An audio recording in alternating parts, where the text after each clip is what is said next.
we're at $5,491 that has been given today in honor of this program. So thank you to everyone who has given. Let's see if we can get that up above 6,000. If we could get $1,000 every hour, that would be amazing.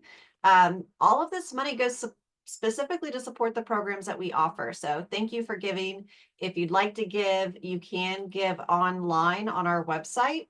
You just go to weavespendie.org. You can also give us a call. I know most of you have been donating online, but if you want to call it, you can speak to one of our lovely members on the staff, and they're happy to assist you with that. So just call 678-730-0010. Okay, enough of that. Let's get back to the program because we have plenty for you to see and hear today.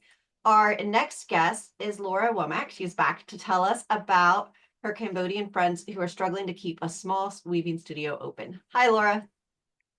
Hi, Liz. Thanks for having me back. I appreciate all of you having me for a second time around.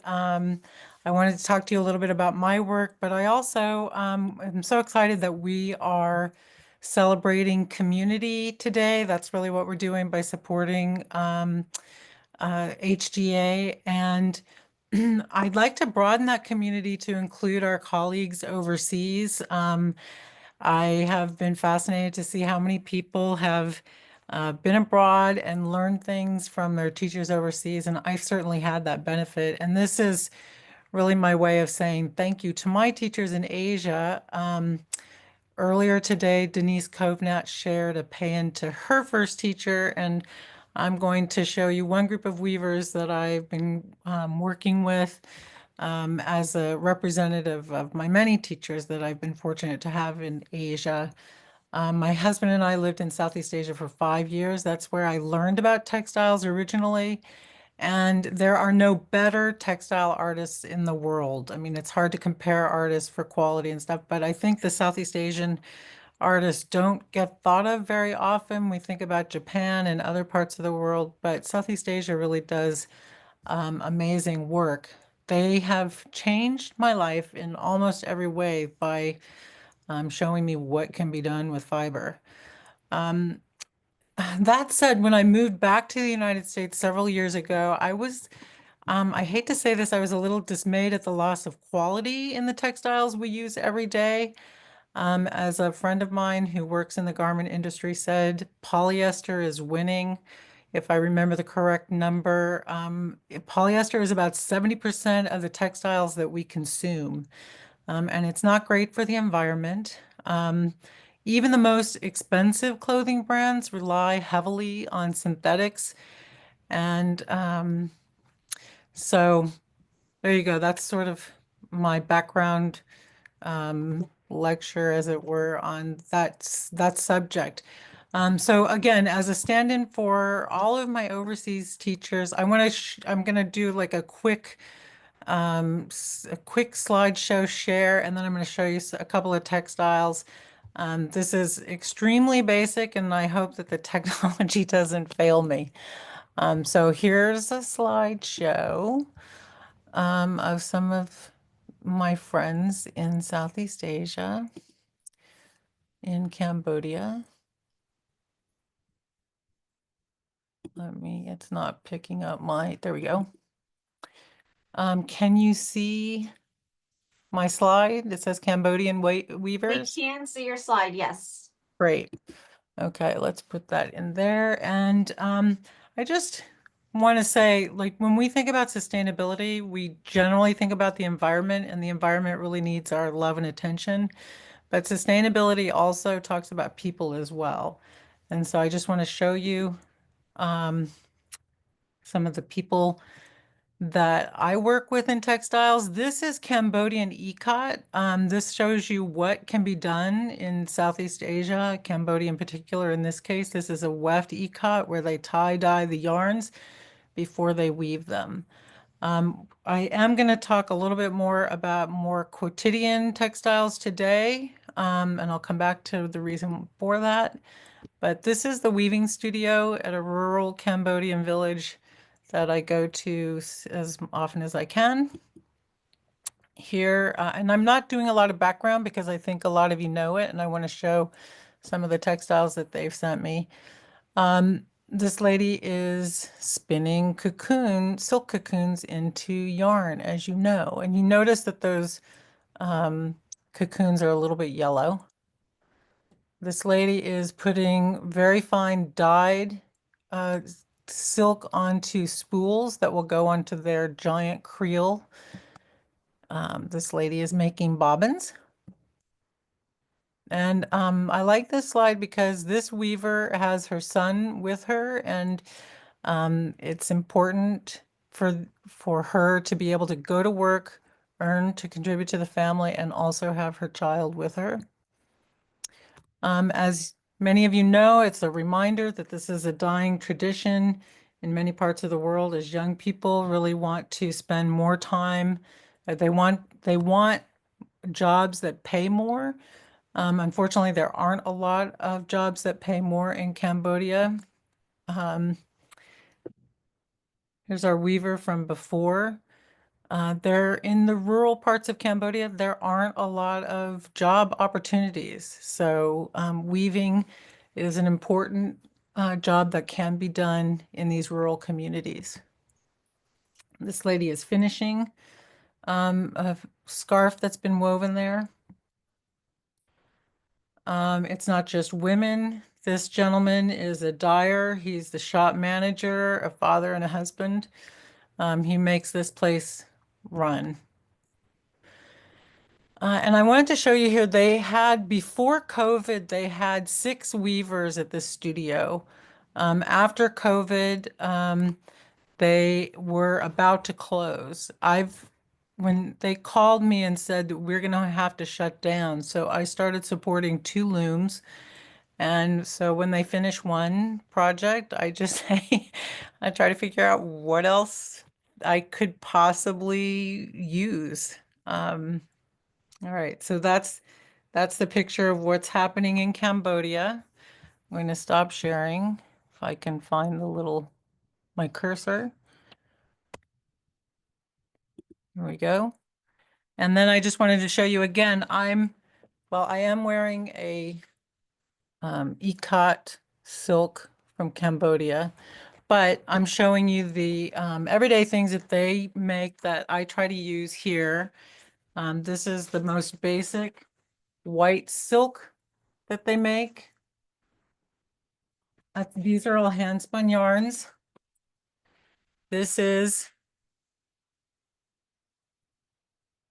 a naturally yellow yarn that she was weaving. It's a little bit darker yellow than you can see on the screen. And since I like texture, I have a more slubby yarn in that these are all yardage. And then again, trying to figure out what they can weave, I had them cross the make little checks with the naturally yellow silk in the white silk. And then I have I've been doing scarves for dyeing. I've put these in fresh indigo, cochineal, anything I can think of. And I thought you might enjoy seeing this is some of the sort of the more coarse Cambodian silk that is it's naturally yellow and it's very textural, and that's one reason why I love it. So I just wanted to share those with you. I'm going to be quick today. Again, sustainability is about people too. And just as we are supporting HTA today, please try to support our colleagues around the world who are keepers of extraordinarily refined textile skills. Next time you order thin commercial Chinese silk, like a scarf to dye, think about how much more beautiful the handmade version is. Please wear natural fibers when you can, and less really is more when you're exchanging one silk hand woven for several fast fashion synthetics. And I really love what Thomas Victor said about quality fibers. You're putting a lot of work into your textiles, so you should start with the best fiber you can. I do have some of this because I've got more than I can use. If you want to contact me, You can go to my website, oaklaurelstudio.com.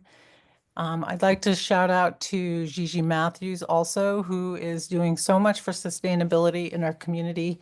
She's an HGA board member, and I love that HGA has embraced sustainability in its program. So support Gigi, support HGA, support traditional fiber artists here and abroad.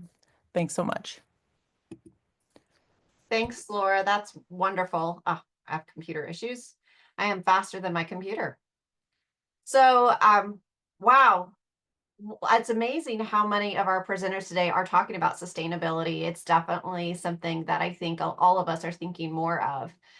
So we're actually going to have our editor of the Shuttle Spindle and Die Pot, Sally Orgren, who's going to speak next. And we're a little bit ahead, but Sally, I'm going to have you go ahead and jump in.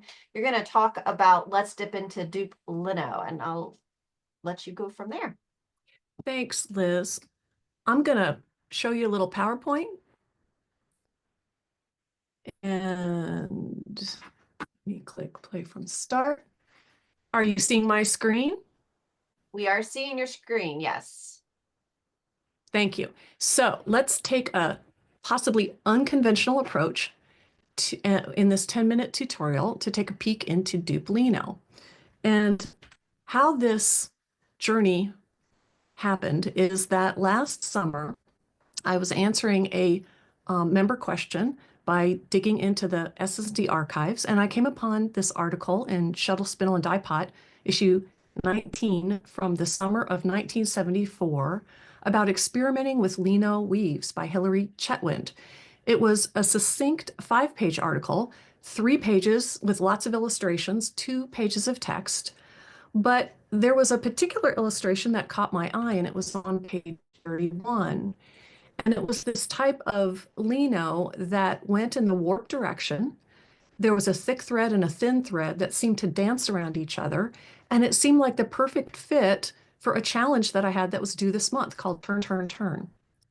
And I thought, oh, normally lino is executed completely across the cloth, either hand manipulated or bead lino. I'd done both. But the fact that this was such an unusual method kind of set me on the path to learn a little bit more about dupe lino. So what else was out there? I found a handwoven article, issue 132, published in 2006 by Marvelyn Albert, which had some great illustrations. I remembered that Martha Reeves earned her COE level 2 in 2010 in lino, and Schiffer Publishing published her book in 2016. Now, her specialization was actually in bead lino. So it wasn't as much help with the dupe type of lino that I was looking for, but it's an excellent resource. I also had 2 additional newer sources. One was a monograph by Patrice George, and I saw her presentation for the New York Guild of Handweavers in 2017, and I think she's teaching actually coming up pretty soon on this topic. And then Heddlecraft. Daryl Lancaster was a guest writer in the January-February issue, and both of these resources were actually very well illustrated and very detailed. So, like most of you, when you get hot on an idea, I was like, okay, let's do this. And the first thing I do is I plug it in my software. And the problem is that when you're playing with undulating threads, as Susie Ballinger might know, it's really hard to articulate that with your software. So let's dive a little deeper. Hilary's article recommended that the ground cloth would be threaded on shafts 2 and 3. And then where you see that blue thick thread, that's actually an unheddled warp thread. That's that thick thread. And then next to it on shaft 4 is 1 warp thread. Now, again, we're not seeing the dupes, we're not seeing what's happening. So I had to go kind of old school. And I had to revise my draft with some hand illustration. So here in red, you see the dupe threads. They're affixed to the top of shaft 1. They go through an empty heddle on shaft 1, under the unheddled blue thick warp thread, and they encircle the warp that's threaded on shaft 4. Now, for those who are audio learners, that might have clicked, but I'm a visual. So I had to make myself a drawing. So here again, you see the dupes are in red. They are attached to the top of shaft 1. They go through the empty heddles that are on shaft 1 under that thick blue warp thread, and they encircle the warp thread on shaft 4 that's threaded through shaft 4. Now, for the particular application I was doing, I wanted to have them mirrored, but they could go all the same direction. I mean, it's up to you.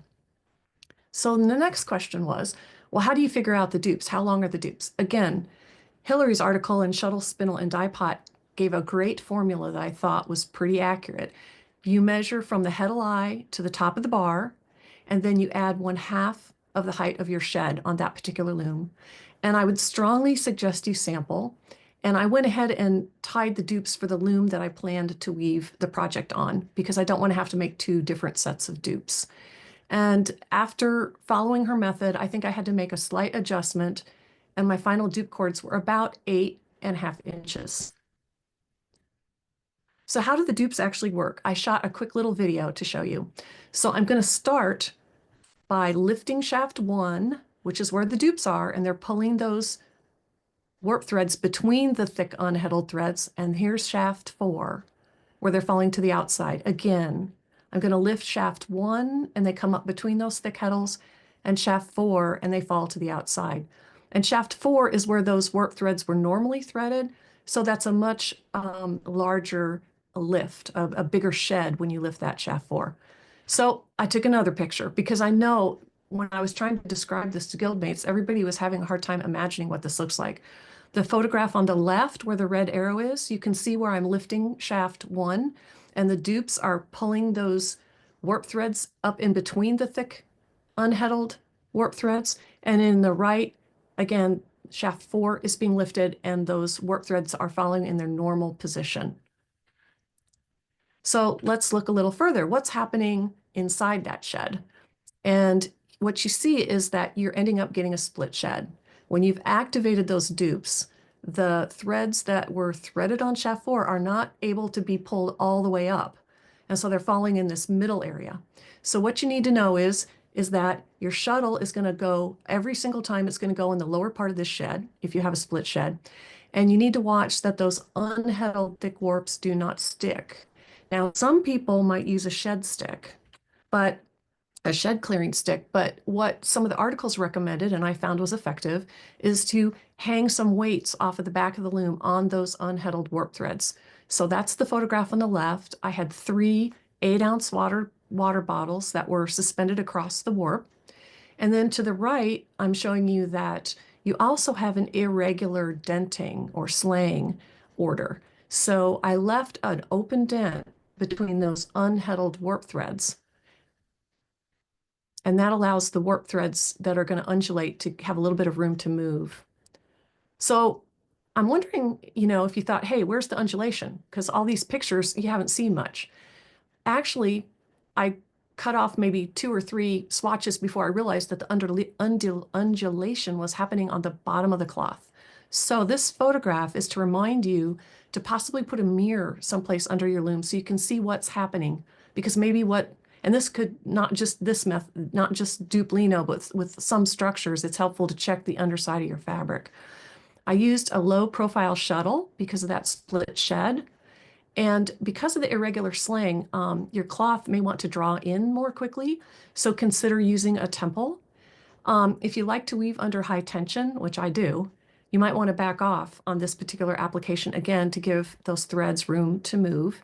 And then thank you, Tina Bliss, who reminded me to possibly pack the cloth beam in front, because if you're doing a longer warp, I did a 5-yard warp, but if you're doing a longer warp, those thicker areas could build up quicker than the background.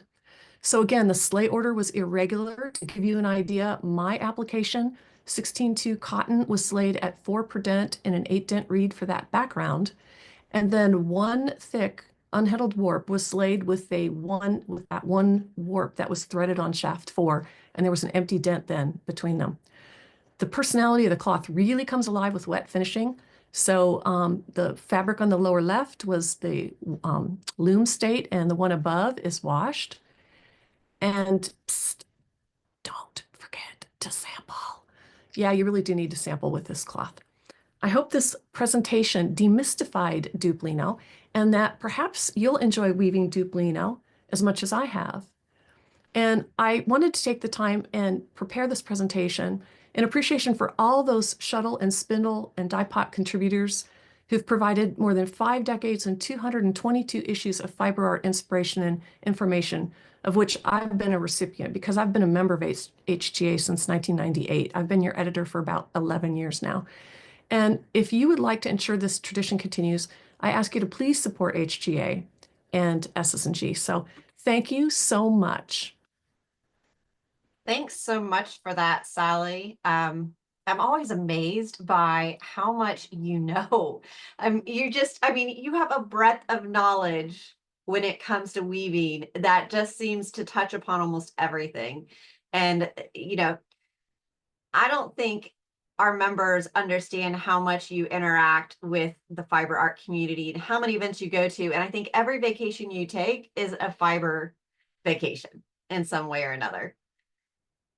So thanks for being here. And your internet held up very well until just now. So if you can stop your share, we might just have to do a little bit of a share of our own here just to get this to refresh.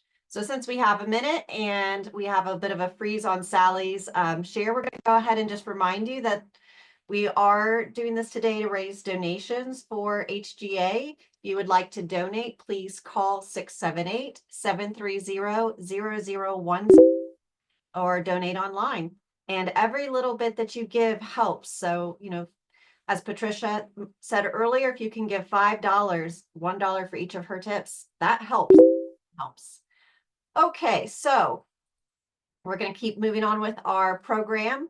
And Margaret Briggs is here, so we're going to go ahead and have you start now. Margaret's the president of MAFA, the Mid-Atlantic Fiber Association, and we've had a wonderful partnership here at HGA with you and your organization. So thank you for that. It's always wonderful to work with you and to see you when I get to at Convergence and such. So the next 10 minutes are yours. Okay, I'm happy to be here. Let me share and all right. Hopefully everybody can see me and the slideshow. I figured I would have some notes and this would help me along. The first thing I want to say is thank you so much to the HGA. We're so grateful to be here. We're grateful to HGA for their support of the MAFA 2025 conference and also for the opportunity to participate in events like this and the travel and workshop presentation about a month ago. All of us at MAFA believe strongly that partnerships between like organizations in the fiber arts benefit us all.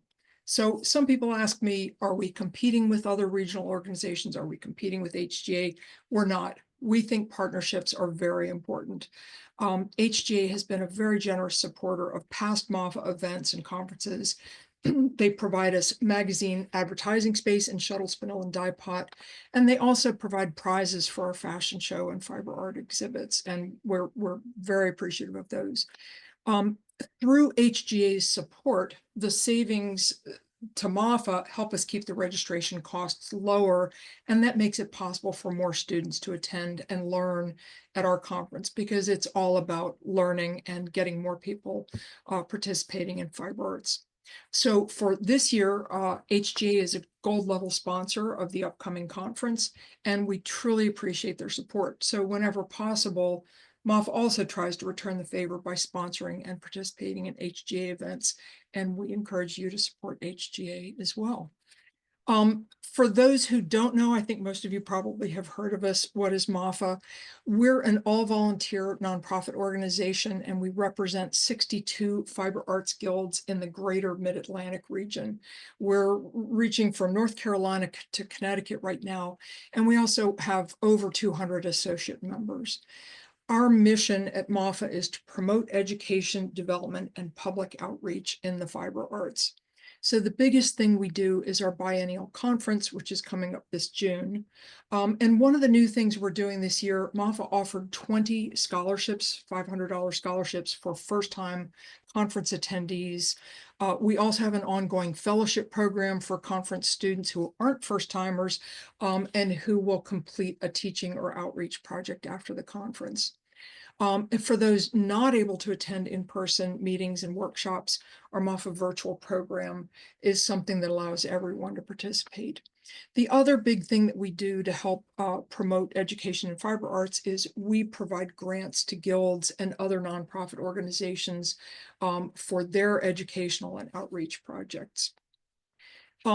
If you want to find out more about us, probably the easiest thing to do, go to our website, mafafiber.org, and I'll put some links in the chat as soon as I'm done and can get back and see the chat. You'll find everything you need here. There's links to all of our activities. Join if your guild is interested in joining the conference virtual. If you see that big red MAFA 2025 button, that's where to go to get conference information.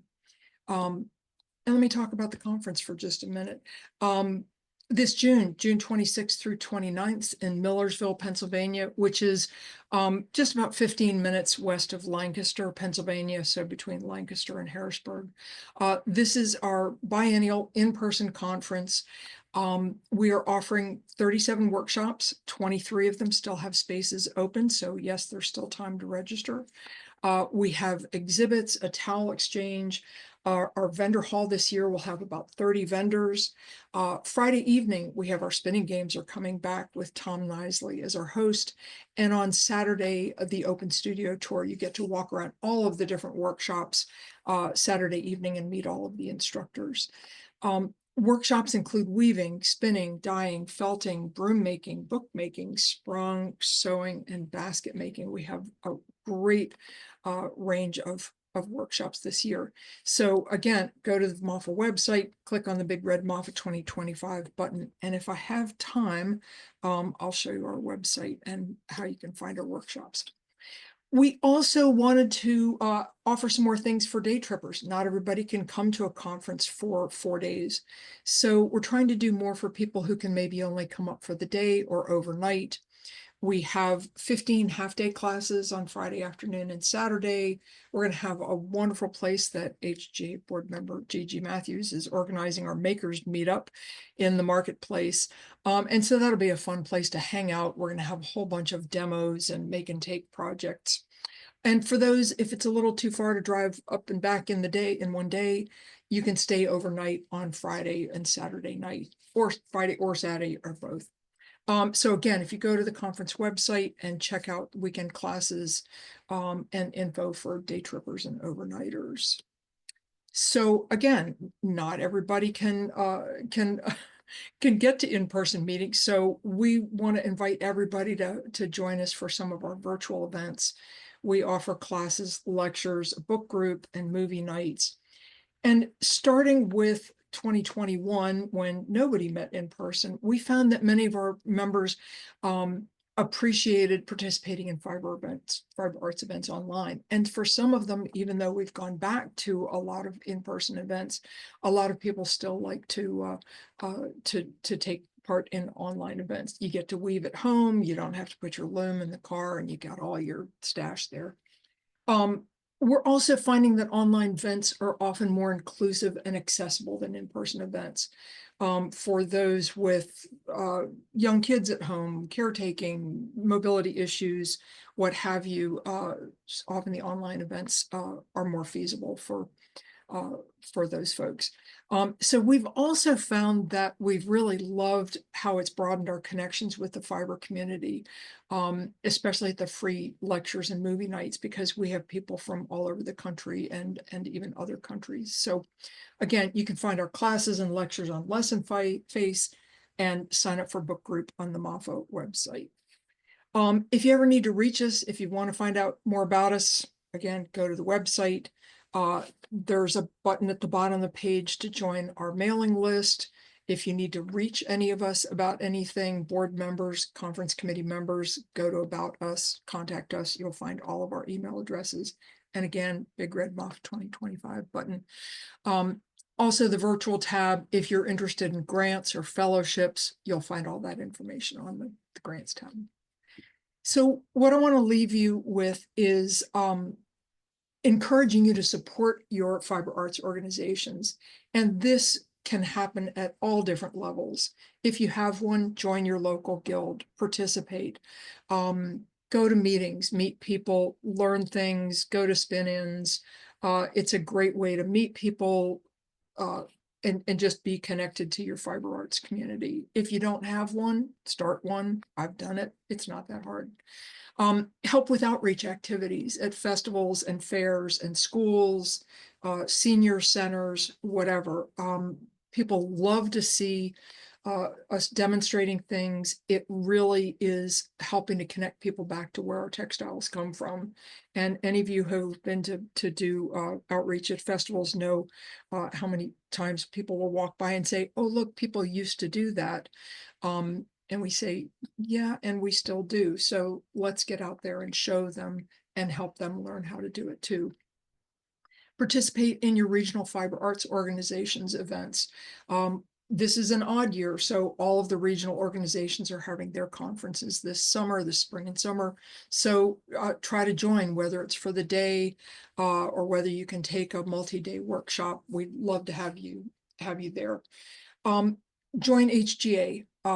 HGA covers all of us all over North America. So join HGA, attend their events, and donate if you can. And again, I'm grateful for being invited to participate today, and glad that we can support HGA. I've made my donation today, so I encourage everybody to do the same.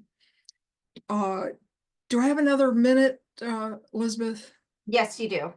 Okay, I will just say MAFA website. I know I keep talking about it. You can find everything you need right here. Scroll down to the bottom, join our mailing list, information for guilds. If you're also looking for a guild, so here's another thing.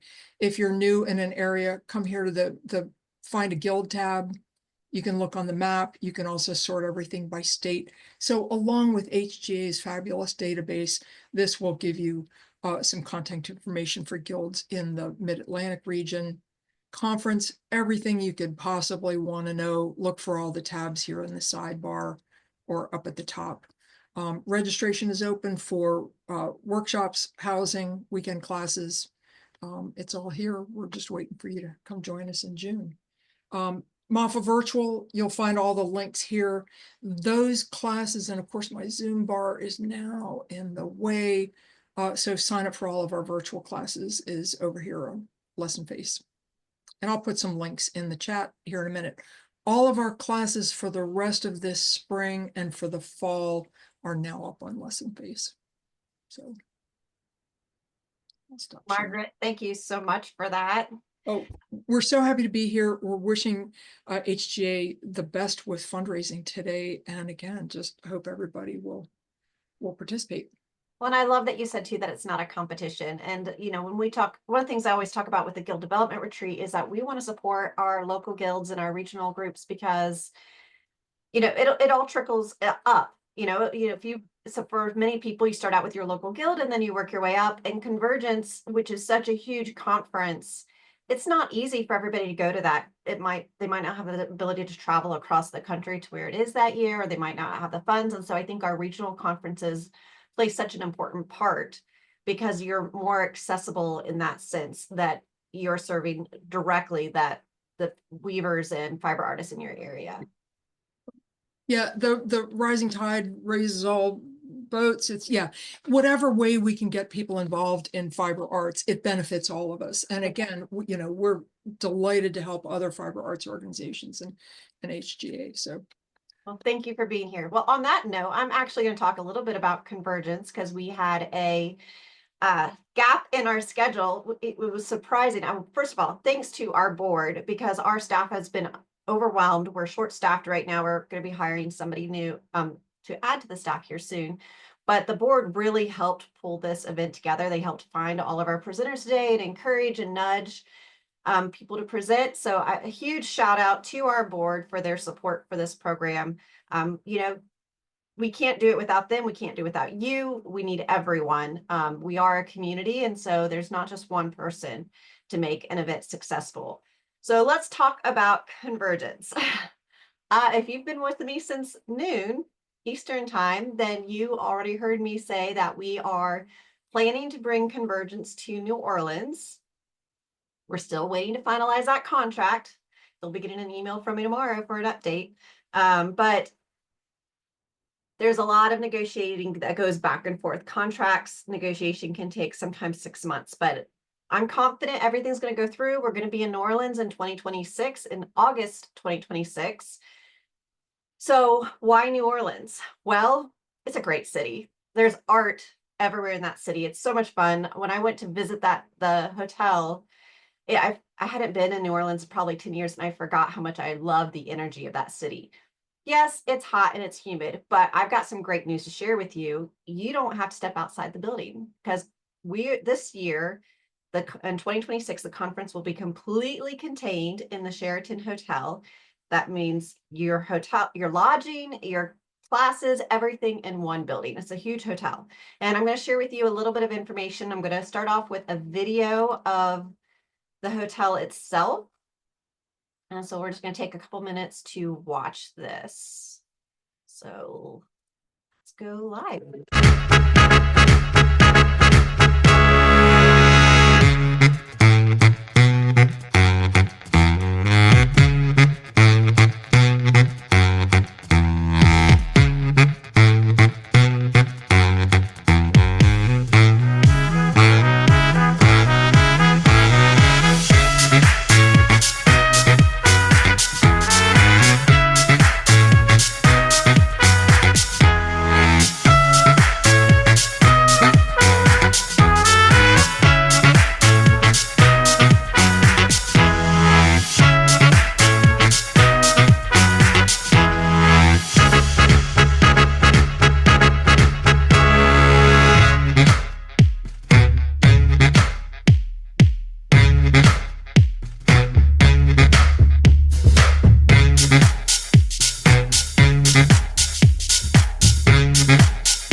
So that is the promotional video for the hotel. My name is Bailey Moody. I play wheelchair basketball, and I'm sharing my game day rituals with Margaret Briggs. Follow me.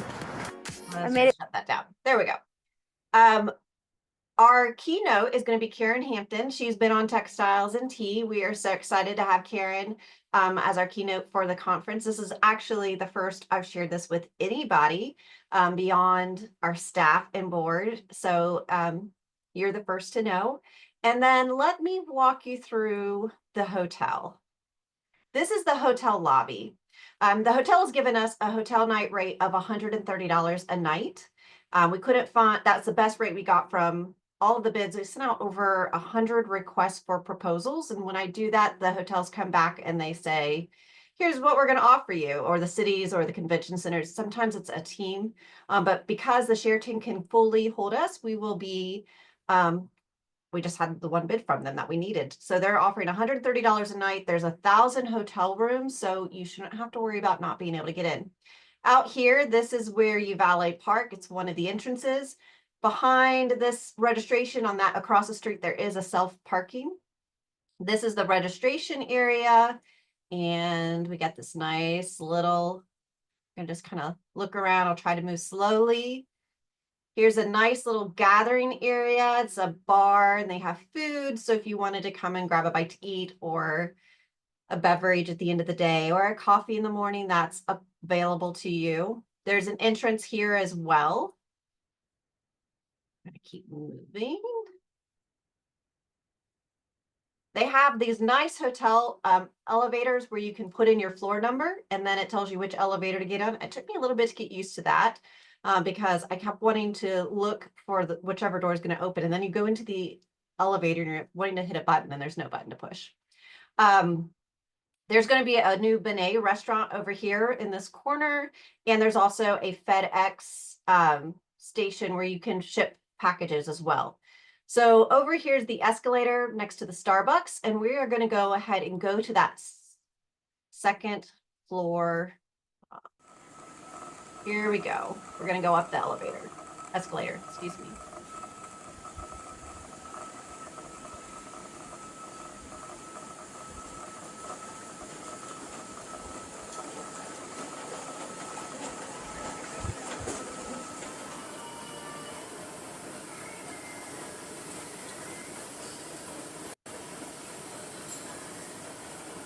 And all of our floors are just stacked on top of each other. This is the first floor that you can go into to reach everything that just runs there to the left.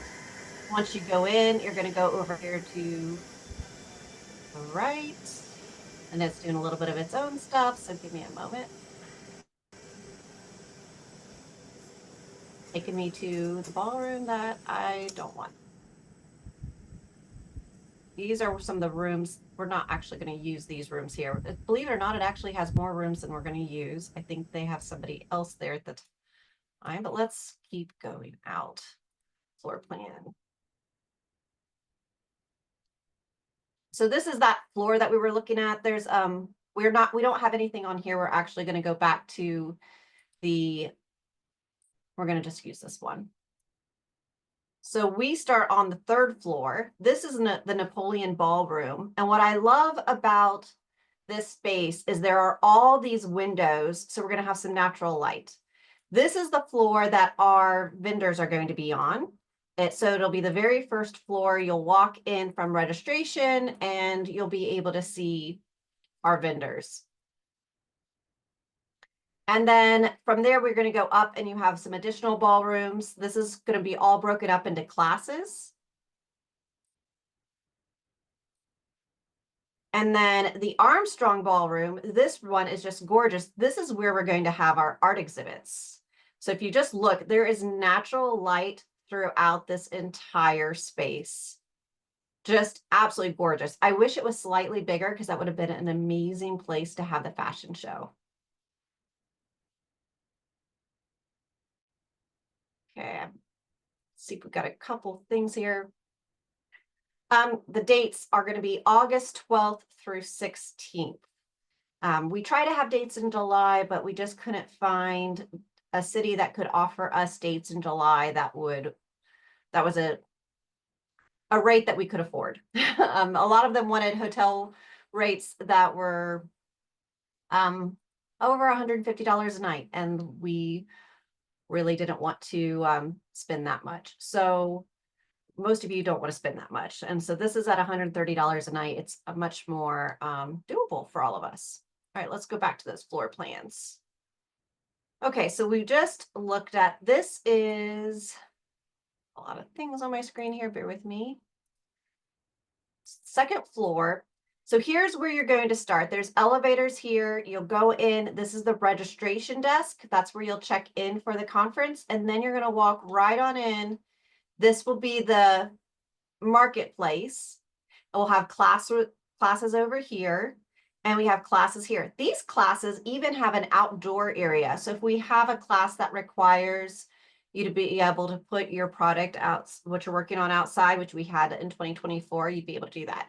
The escalators will take you up to the next floor, which are all classes. So wonderful light on this hallway here. All of these have windows. So this will be additional classes. And then you'll go up to the 5th floor. And again, we've got classroom space. And this is where we're going to have the keynote and the fashion show. More classroom space here. And then on the 6th floor, we have additional classrooms, and then that's where the wearable art and the functional art and the mixed media and which exhibit yardage exhibits will be in that space there. Let's see if I can get to, so let's go. This is the first floor gallery. Here we go. Normally this worked better the last time. So I'm going to exit out of that. So that is where we are planning to hold the conference. New Orleans is a city that offers many direct flights. So, and it's also considered one of the most affordable airports to fly into. So if you have to fly to the conference, I think there's a lot of options for you there. The city has a lot of art. And so being able to have that just be in the middle of that is great. We have a few ideas on things that we'd like to add to the conference. One of those is we're going to do a QR code search. It's like a scavenger hunt. And when you find that QR code, there'll be something you would look it up, and then there'll be something for you to find out. I don't want to reveal what it is because I think that takes away from some of the fun, but we have a lot of ideas associated with that. We're adding a extra evening event. It's going to be a Thread Talks evening. So if you've been to Spinning and Weaving Week and you've seen some of our Thread Talks, that's what it's going to be, except it's going to be, I think we're looking for four or five Thread Talks to offer that evening. And so it'll just be another evening event for us all to come together. And if you are interested in presenting a Thread Talk for Convergence, that information is available on our website. We're going to start adding stuff here soon as we move forward with the contract, but here under Convergence, you'll see call for proposals. And this is the information about Thread Talks. We just wrapped up our deadline for session proposals, so we'll be pulling together the committee to review those soon and making a decision on who our sessions are going to be. And then we also have panel discussions. So if you are interested, if you have an idea for a panel, we'd love to hear it, because that way we don't have to come up with everything ourselves. There's a lot of opportunities to volunteer. One of the things that is unique with this conference is it's a big event. It takes a lot of us to produce. So in order for us to make it successful, we need volunteers. All of us need volunteers. All the guilds, the regional conferences, we all need it. So if you are interested in volunteering, there's a number of different ways you can, with different benefits depending on what your volunteer role is. I'm going to wrap up my part here on Convergence so that we can go to our next presenter, because you've heard enough from me. Our next presenter is Eloise DeHaan. Eloise, if you want to go ahead and start your camera. And Eloise is going to talk about a gratifying experience as a new member of the Philadelphia Guild of Handweavers, joining an outreach event with her is it Pampaloon? Okay. Well, thank you. It's very nice to be here tonight. Thank you for having me. There's been some great presentations already today. I think my favorite was the therapy bunnies. They were a lot of fun to see. I'm here today to talk about how much fun I had at my first event with the Philadelphia Guild of Handweavers. I joined them for a demonstration of spinning and weaving alpaca fiber at the Philadelphia Zoo. I'm Eloise DeHaan. The Philadelphia Zoo sheared its alpacas in April 2024, and the Philadelphia Guild, abbreviated as PGHW, came to demonstrate how to weave and spin the alpaca fiber. I had joined the Guild 4 months earlier, mostly because membership was affordable and I wanted to explore the member portion of their website. I was working as a medical copy editor, but contemplating retirement soon, and I was casting about for retirement activities. In the Guild's weekly newsletter, I saw a call for volunteers for this event, and I thought, I could do that. A word about myself. I am a pandemic weaver. They sent us home to work from home in March 2020, and I started weaving in April using a 24-inch Kromsky rigid-headed loom. I picked up the Papa loom 2 years later. I've had 2 careers in publishing, so naturally I look to publish my work in craft settings. We presented our crafts at the zoo from 9 to 1. I volunteered for the second shift. Here in the background, you can just make out Carla demonstrating spinning on a drop spindle. On the table to the left are piles of alpaca fiber, and on the right are some of our spinning tools. Not pictured on the left because we don't have written permissions from the people as a crowd of zoo visitors. Eloise, Yes. Are you trying to share a PowerPoint? Oh, no, you haven't seen a thing? No, we haven't. Oh, let's start over. How do I share? You should see a I little should share my button. screen. Yeah. Yep. Yep. Here we go. And which layout do I want to share?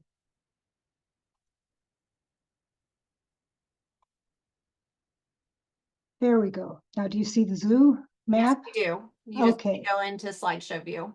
Okay. And I need to, hang on. Just on the I top left corner, select from beginning. Yeah. But there we go. Now you see just the slide, right? Yep. Okay, well, here are the pictures that you missed. Here's the zoo alpaca. Here are two of the newly sheared animals. I'm not sure if they're alpacas or llamas, but these outreach events are a regular part of guild activities. And here is my little resume, some of the things I've published. A sunrise towel, a scarf, the same scarf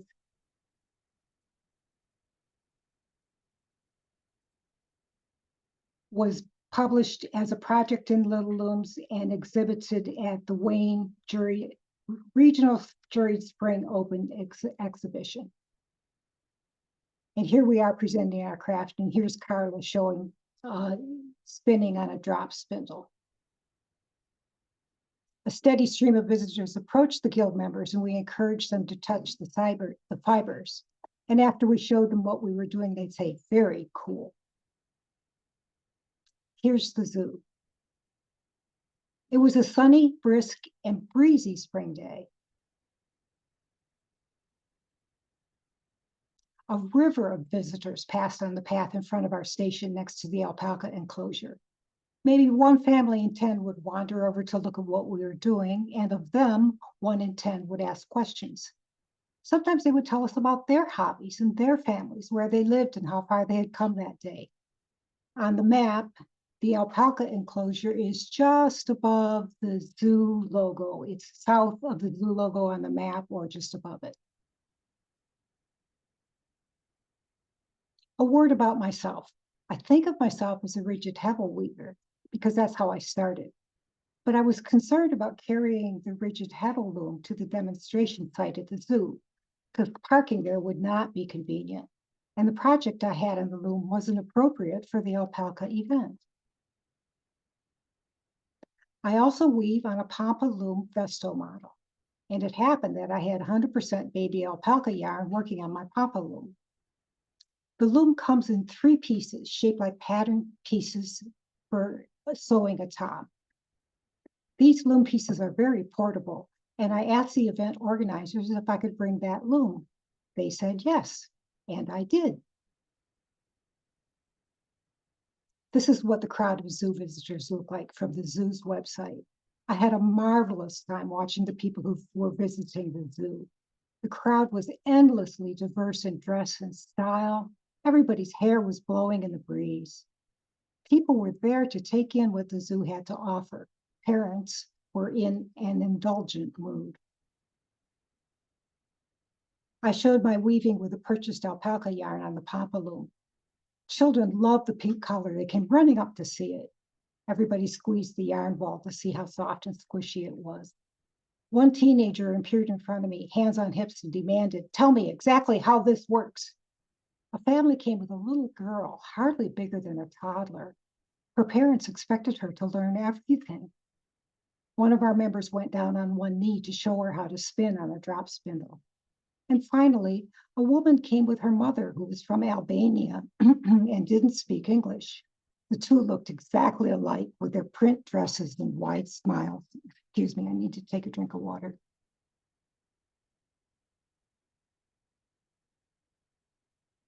As the Albanian woman and I tried to talk with our hands, the daughter explained that seeing our spinners and rigid heddle weavers brought back memories of the old country, where the mother wove on a large loom.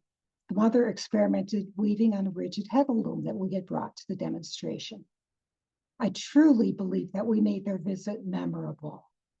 It was such a gratifying experience for me. The zoo workers were gracious hosts. I loved every minute of it. Let's talk about this pompano. Shaped like sewing pattern pieces, it has armholes built in, so you don't have to cut your hand-woven fabric. It is made by a manufacturer in Argentina. This is the Papa Loom Kit garment front loom. The warp is horizontal, runs across the piece. In the photograph, the armhole is to the right. Oh, my little dot isn't working very well.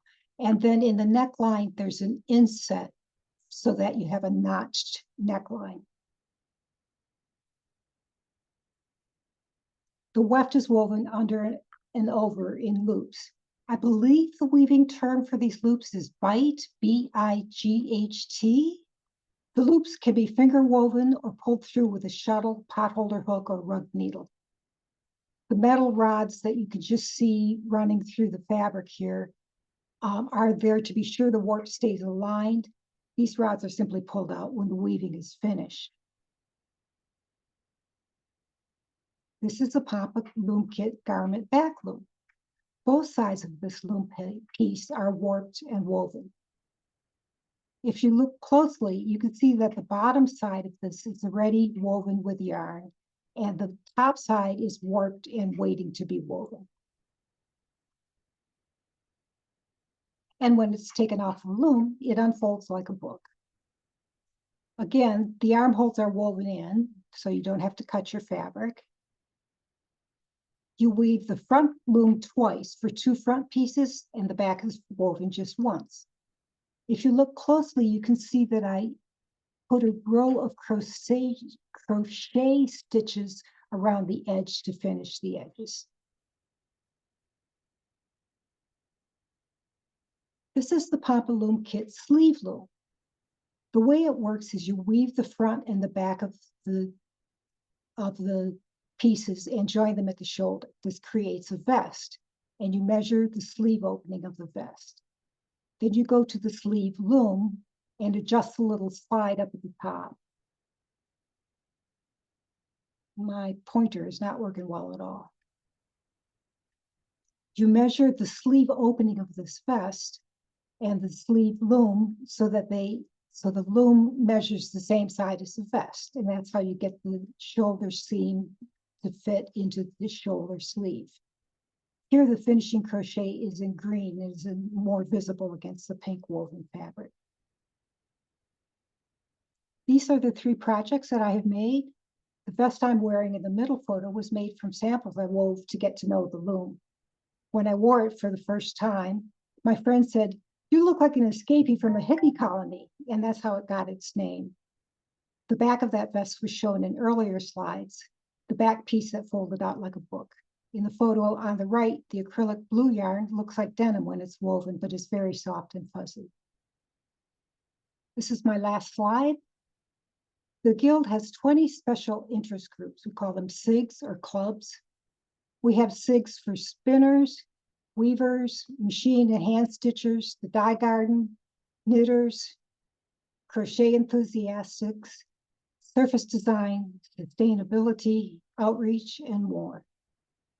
This event was my first experience with the Philadelphia Guild of Hand Weavers. Our members use little looms, rigid heddle looms, ankle, tapestry, and advanced floor looms. But I introduced the Guild to the Papa loom, which few people have seen before, so it draws quite a bit of attention at outreach events. And now that I've retired, my involvement has only increased. Through the Philly Guild, I got to know HGA. I support its events and convergence conferences, giving us tools to set goals for excellence in our craft.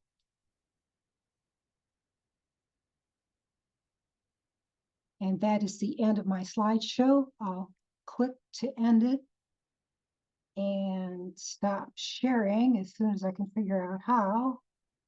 Eloise, you did a great job with even with the little mishap at the beginning. I know it's stressful, isn't it, when you're trying to get something done, but that was wonderful. Thank you. If I could just stop sharing. Well, I will stop that sharing for you here in just a moment. I'm just going to go ahead and remind everyone to donate. I know it's you've been hearing this from us for a while now, but this is your chance to give and show your support for the work that we do and your appreciation for today's event.